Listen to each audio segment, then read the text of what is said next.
Watchcast Deep Dives is brought to you by our dear listeners like you. Thank you so much for your continually supporting us in order for us to continue our research and analysis of your favorite films. Thank you. Hello and welcome to the Watchcast Deep Dives podcast, where we analyze films and differences. I'm Gianna. I'm SP, and this week we'll be deep diving into Jordan Peele's horror thriller Get Out, starring Daniel Kaluuya, Ellison Williams, and everybody's favorite, Lil Rel Howery.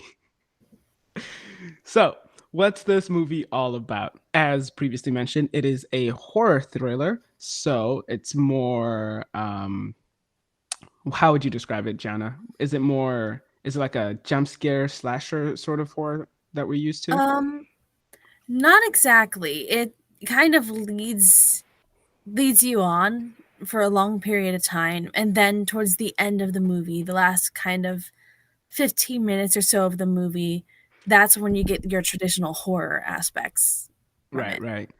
And so the story follows Daniel Kaluuya's character of Chris as he visits his 4 month year old 4 month year old his girlfriend of 4 months.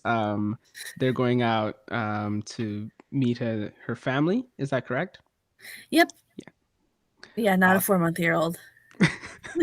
No, Allison Williams is a grown up woman. All right. Yes.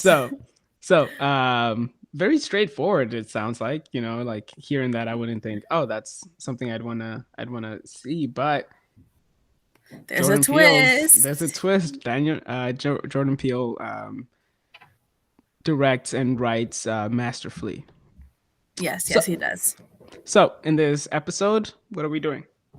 So, in this episode, we will be discussing the topic of race and responding to a scholarly article by Elizabeth A. Patton, who is an associate professor at the University of Maryland, Baltimore County. Patton received her PhD in media and culture and communications from New York University, NYU. This information was provided by UMBC. Patton's 2019 article entitled Get Out: The Legacies of Sundown Suburbs in Post-Racial America, published in the New Review of Film and Television Studies, in which she argues that the film presents ideas of erasure of past prejudice and discrimination. Patton argues that in doing so, suburbs have hidden trauma inflicted by the intentional erasure of violence in order to purify and separate them from their ugly truth of their past and horrors inflicted on people of color.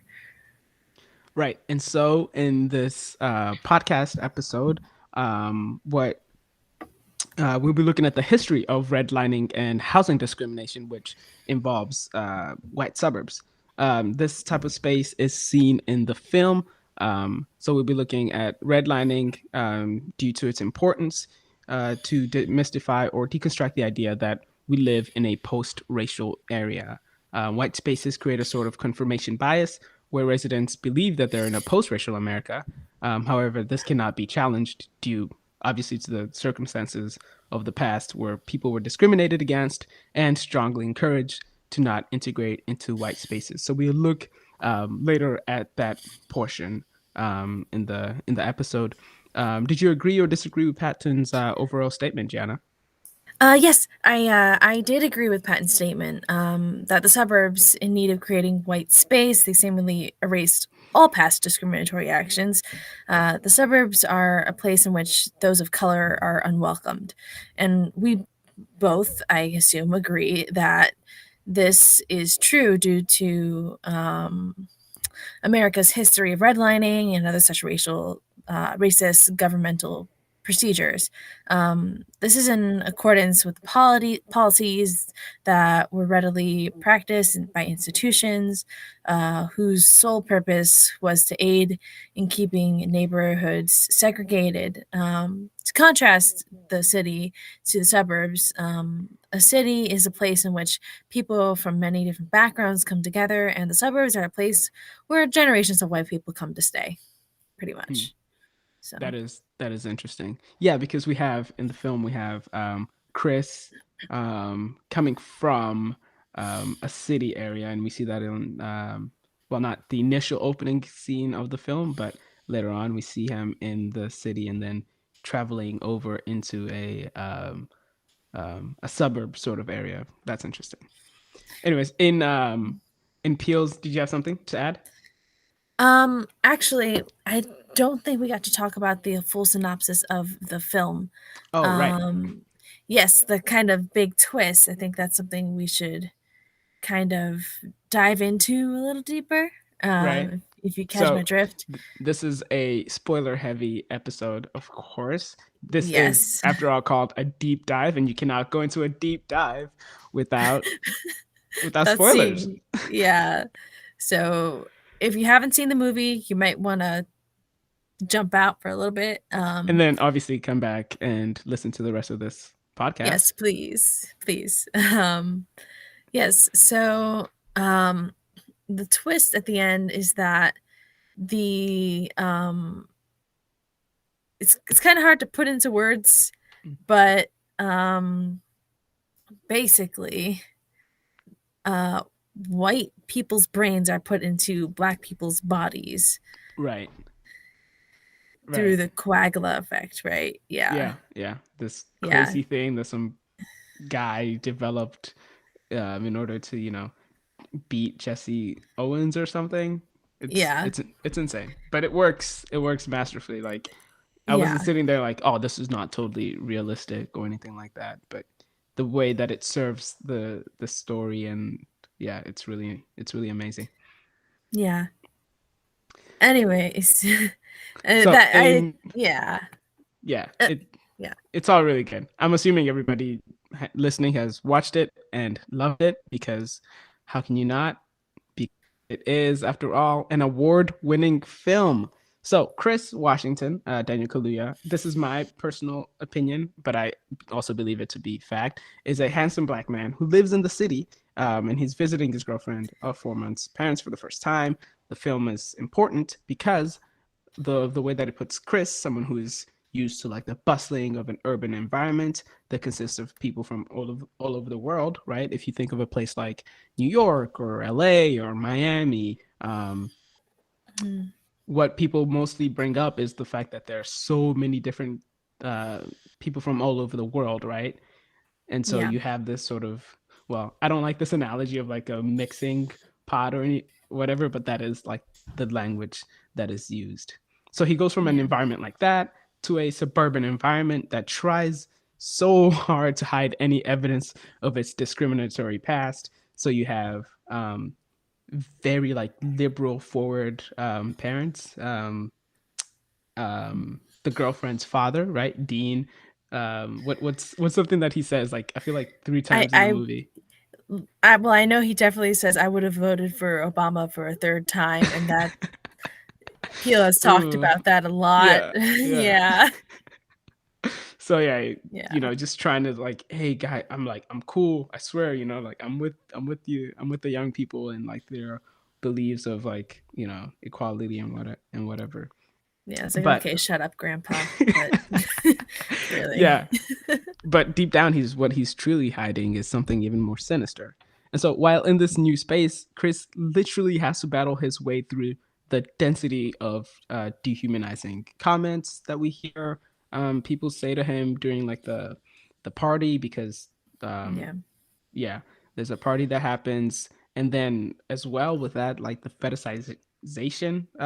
There's that one scene that I don't like thinking about too much. Yeah. But Yeah. this goes to show that perhaps an environment that is so grounded on the idea of a post-racial America is definitely hiding something underneath.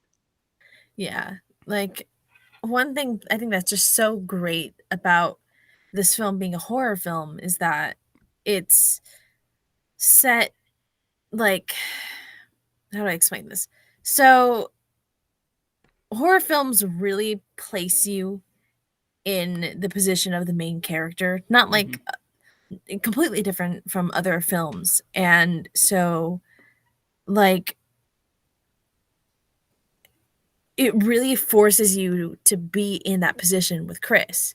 Like, you are forced, whoever, like, if you're a person of color or not, you're still forced to be in this position, this weird, awkward space Right. at this party and with the family. Mm-hmm. And so, although the story is a bit unrealistic with the swapping of brains and bodies and stuff, the As overall far as we know, premise, as far as we as far as, yeah, exactly. this is gonna turn into a conspiracy theory podcast. And today on our next conspiracy theory, no, but yeah, no, so it's definitely realistic in the sense of what he's going through Mm-hmm. socially.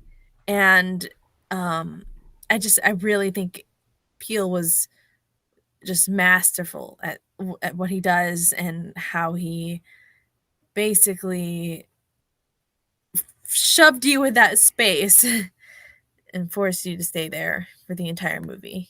Mm-hmm.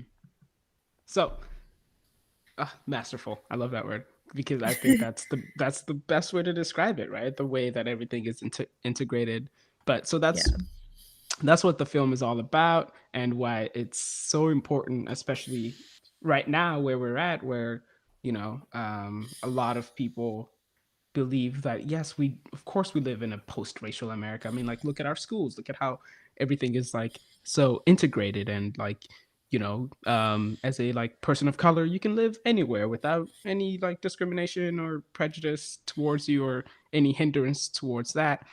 I feel like that's one of the reasons why this film is so important.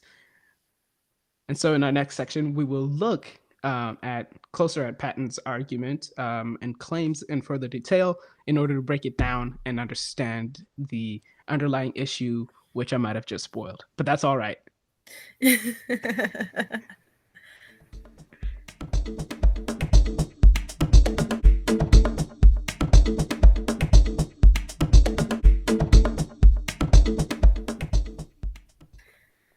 So Elizabeth Patton, as we all know, she's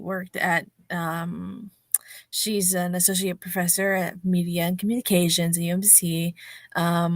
Like, as we already stated, so she claimed that the suburbs have, in a way, become a representation of, quote, whiteness itself, unquote, Patton. So, yeah. So basically, by what she means by quote whiteness itself, is that suburbs have become a white space to exclude minorities. And in doing so, suburbs have hidden the trauma inflicted by the intentional erasure of violence in order to purify them. So by doing so, the white residents make it easier to live in a community where racism appears to be no more and inclusion is adopted by all. I feel like that part is that whole, oh, we live in a post-racial, like, oh my gosh, yes, you have so many opportunities that would not have had before, right? But Yeah. that's that confirmation bias. Like you're doing that because you've excluded yourself from places where people of color do live, and where you sort of turn your head away so that you don't see that discrimination. So these white spaces are a byproduct of a ruination of sacred spaces that are meant to be occupied by all people, right? Some of the greatest sayings of like when people bring up America and like its ideals and it's like hurrahs, it's like America, unalienable rights, like and it just lifts up your spirit. You believe that America really can be that place for everybody. And so Peele's decision to set the film in a liberal space close to New York displays how even in a liberal environment, there is still a residue of America's racist past that's just sitting there like black mold. So what I'm hearing, it's like you can't ever get out. Yeah, you can't ever get out. Ooh, that right there should be it. All right, thank you guys for listening. Thank you guys. That's the end of the podcast. No. Just make a pun and then boom, you leave. But no. So how Patton supports her argument is by noting that in the film, Chris, or Daniel Kaluuya's character, is seen as sort of invading a sacred space that he should not be in, right? He feels out of place as we've mentioned before, due to where he usually resides in. And so in the opening scene, Peele makes sure to show the culture in which Chris in lives in sort of like a black setting, by showing us where he lives, his apartment, the his photography on the wall. It's all urban and like street stuff. Hmm. And so he is filled by like his own like black art and culture. So Patton goes through a number of notable horror films, such as Poltergeist, Halloween 2, um, and films that are set in suburbs, to illustrate that black characters are not always represented in these environments. And so when you have this film like Get Out, now you have a black character in, somewhere that he's not been into. That is really Yeah. interesting. That is very interesting. Yeah, no, it really is. And in another scene, it shows the differences in the space inhabited by people of color, and that the constructed and maintained by white oh my god, by whites in the opening scene, by Lakeith Stanfield's character of Andre Logan King. So Andre, yes, he represents urban lifestyle, while Logan, whose transformed character was Andre. You remember how we talked about the brains being switched Right. into, Mm-hmm. well, Logan. Well, sadly enough, Andre was captured and became Logan. Um, so he represents the suburbs, suburb conversion. So, Mm-hmm. however, there is something to be said about someone of color who should behave and how they shouldn't. This is something that is forced upon the character, but it is something that can naturally happen when someone of color is placed into white space. They slowly become what they are expected not to be from both sides, people Mm. of color and people who are white. So So, you're saying that they would conform to what like their environment already is. oui, monsieur. For those of you who don't know, that's French. It means yes, sir. Just to clear things up. So in the opening scene, we see Andre. Again, just like to specify, another handsome black man from upstate New York. So Mwah. he's what he love it. So what he's trying to do is, also we're gonna have another podcast where we just thirst on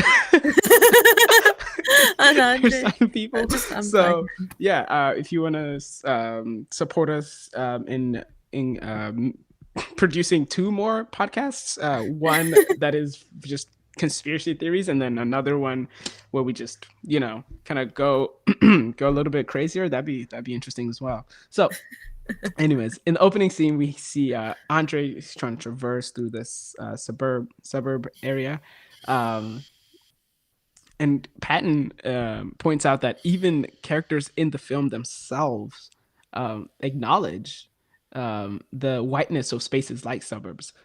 Andre actually acknowledges the stereotype of a black man intruding into a white space, right? That alienation, which is so interesting. Yeah, and so now we will talk more about the opening scene with Andre, including the way he says suburbs. Suburbs, Suburbs. suburbs. So I really loved the opening of this. The first time I saw it, I didn't know what to expect, but like I knew the character, or I knew the actor, and so I was immediately, I was like, wait, oh yeah, he is in this, right? Hmm. But then due to what happens, he's gone for a while of the film. So it opens and he is again traversing through this white space, and he is uncomfortable, right? Yeah. Yeah. What what's something Yeah. what does he say? Oh man, I can't think of the quote, but he feels out Fuck of place. this. Yeah. Not me. Not Yeah. me. Yeah. Yeah. Not me. When this white car like pulls up next to him, at first he's like, all right, cool, whatever. And then it turns around and starts following him. And that's when he says that. And so he knows, like, yo, this is not a place for me, right? Yeah. It's Man, that's That's interesting.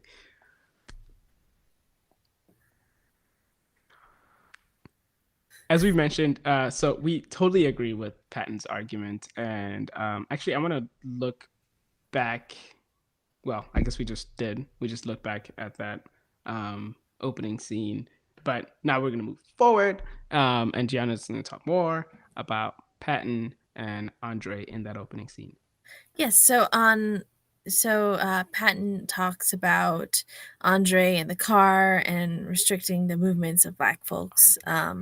Immediately when Andre sees the car, he starts walking away, and then we said, "Fuck this, not me, not Not me, me, yeah, not me. not me." Yeah, That so happened today. he's fully aware. I mean, it just to point it back to me, whenever I see like a white car, I think, oh crap, is that a cop? Right? And so what that reminds me also is of a story from What I is think it? 3 years a story from 3 years Mhm. ago,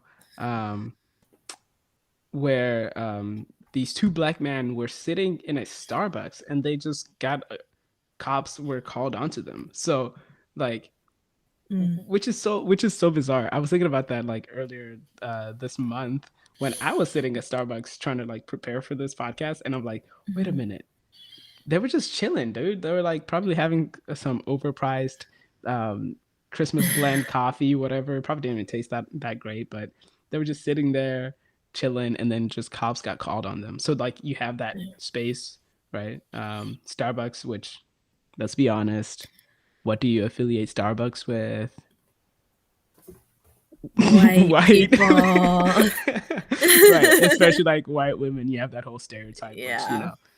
I understand why that can be Let's get bad and harmful. Let's get Starbucks. some Starbucks. But still, right, you Yes. have that environment which is typically seen as like, oh, it's for this type of person.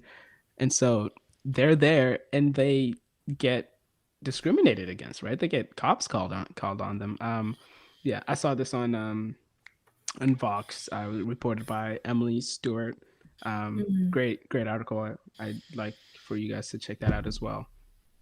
So the reason that Andre feels so alienated in the suburbs is because, well, one of the reasons is because of the history of redlining, which I know may seem Woo! like that is such a huge thing. It may seem one out of place and two way too big for this podcast, but I think it's important that we talk a little bit Mhm.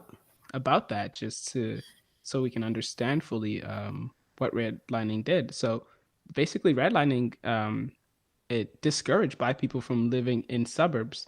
Um, but not just that, it literally forced them to live outside of that. So what we're talking about now is going a little bit into detail about redlining. Yes. Um, and if African Americans could not live in the suburbs, then they were forced to live in poor neighborhoods. April Johnson, a former student of University of Toledo, is that how you Mm. pronounce that? Yep, Yeah, Toledo. Toledo College of Law notes that even the Housing Administration was aware of maintaining a white space by stating that the value of the property would significantly decrease if people of color were introduced by the neighborhood, introduced to into the neighborhood. I Mm. can speak. I can Right. totally speak. Yeah. It's the metaphor that I think of this is like these like policies that act sort of like scythes, just wiping or clearing out diversity in a neighborhood in preference for white spaces, right? You literally have them saying that the property would significantly decrease. So they're saying that they have a preference for white people to be in these spaces and therefore creating, say it with me, white White spaces. faces. creating creating white spaces. And so actually, I think this is interesting. Something that April Johnson brings up is a book called The Color of Law, A Forgotten History of How Our Government Segregated America by Richard Rothstein. in that book, Rothstein points out that segregation would have been there, but not as prevalent without the government's involvement. Again, so that's that whole idea of like policies enacted by both federal and state governments to sort of increase or um, continue the um, the discrimination of people from the housing discrimination. Yeah.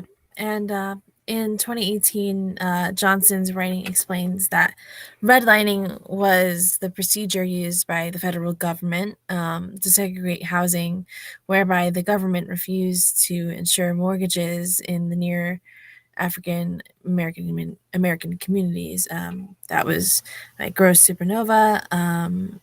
The Federal Housing Administration, or the FHA, was the real spark that led the government to practicing redlining. Like, they were awful. Places where people of color lived or lived nearby were considered to be high risk, in quotes, and that would deferral mortgage insurance would be rejected. Even places that were home to majority of white people would be considered high risk if one black family lived there. Jeez, Yeah.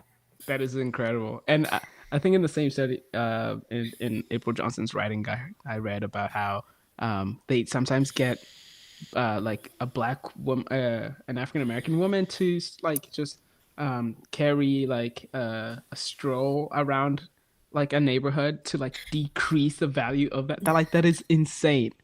Yeah. That is insane to me, right? Using like a human being sort of as like a puppet of some sorts for your own whatever. Ugh.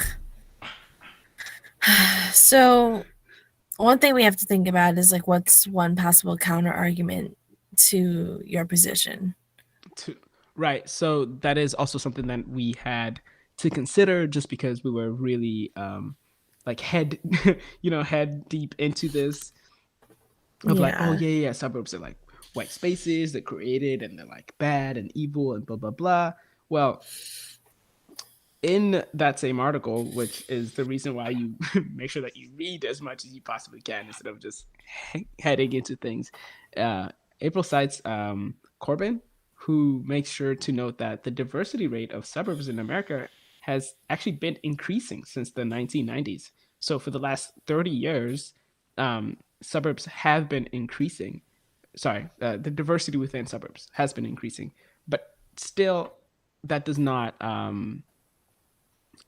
take away the effect of like the initial impact of redlining, Yeah. initial and continual, right? Because again, there is that residue of by controlling where people stay, then let's say, for example, like their kids where they can go to school, and then their Mhm. kids, and like property wealth is incredible to have, right? If your parents Yeah. had that, like, can you imagine if the government took that opportunity away from you? You know what I mean? Yeah. It's interesting because I did grow up in a suburb, Mm. and it was considered to be kind like pretty diverse, but the history I learned about it from my uh, teacher at my high school, Mr. Schwartz. Shout out to Mr. Schwartz. Um, he had explained that the 290 was that goes straight into Chicago was built to separate the blacks and whites in Oak Park, which is where I'm from. That So is, I thought that was yeah. really interesting. And so like, what are some implications of what you said? Um, well, the implications are that the diversity of suburbs and the diversity within suburbs increasing is a good thing. I mean, like, again, you lived in a suburb area. There's probably a bunch Mhm. of other people that are listening to this and probably thinking like, wait, where I live, it's not totally, either black or white, as Michael Yeah. Jackson famously said. Um, it's, I mean, like, wait a minute, it's actually quite diverse. Like, we have people from here and people from here, so that is what you'd be seeing, is that increase in diversity.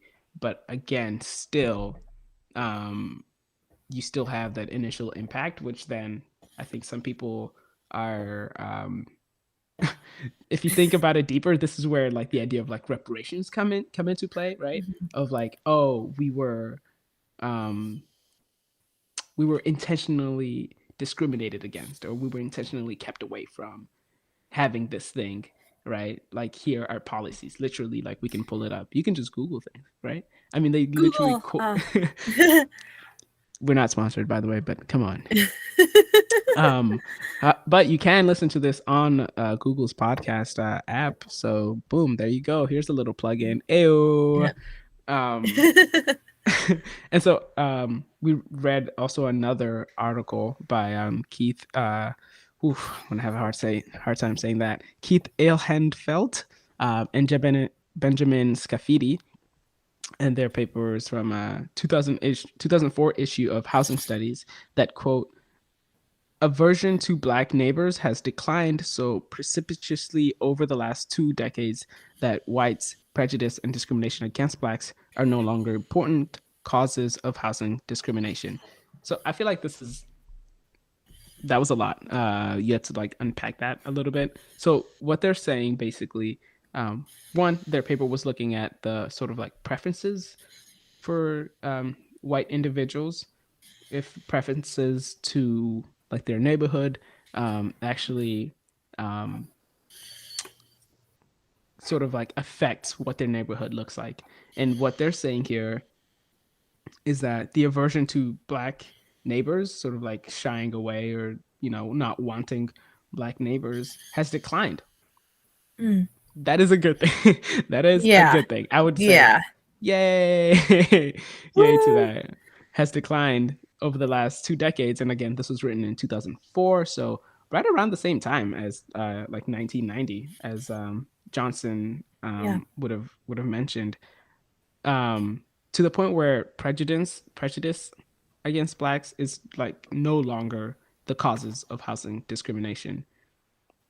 Which then I'm like, wait, then what is? You know what I mean? Like there's Yeah.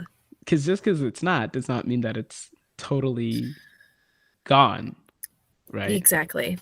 Right. Yeah. Reading that article, any was there anything else that you found interesting? Well, actually, right. Do we want to talk about the music real quick?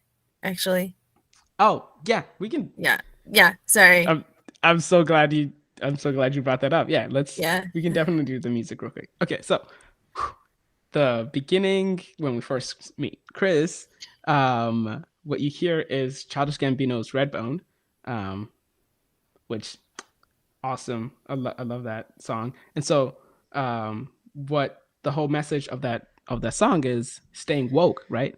Like, yo, look around you. Look at yeah. Now, how much of that song can we sing before before they take it Copyright. down? Yeah. Yeah. Okay. Everybody knows it, but it's like, yo, be aware of your surroundings, right? And then there's also Mhm. the Sikiliza kwa Wahenga. I think that's by the composer Michael Abels. And what that literally Mhm. means is listen to your ancestors, or like the people that came before you. And I think that that's like Mhm. that motif of like the history, right? If Yeah. we're talking about like the history of redlining, the people that were discriminated back then, I think that that's sort of going back into that area. So, oh my gosh! And then you have like the Run Rabbit Run, which is like which My ties into gosh. the title of like getting out. Like he's like the rabbit and he should run, and you know Yeah. the people that play it are literally like it's like a warning. So it's all kinds of messed up. But Yeah. Like, he's the rabbit, but he's also, in a way, the deer as mm, well. There's the predators and then there's the prey, and mm-hmm. it. Such a great film. Please, if you, I don't know how if you've listened to this and gotten this far and haven't seen it, go watch it. Go watch it, please. It's masterful. Mwah. Amazing. Yes. Oh my gosh. Such a good film. Yeah. I think that's as much as I think we have time for. Again, it's super dense. There's so many things that we can talk about. I wish we could split this episode into like 2 parts. That Yeah. would have been interesting. But actually, there's a reason why we can't split this into 2 parts, because next week we'll be looking at. Jenna, are you laughing at my transition? Jenna's totally laughing at my Yes, transition. I'm sorry. This is I all thought we that. have for you today. Thank you for listening to our podcast. Next week, we will be deep diving into the film Mad Max Fury Road and exploring the power dynamics within the film. Sorry, I was somewhere else. If you have recommendations for films and topics to deep dive into, then let us know down below in the comments. Yeah. All right. Peace. Now stay Peace. woke. Stay woke.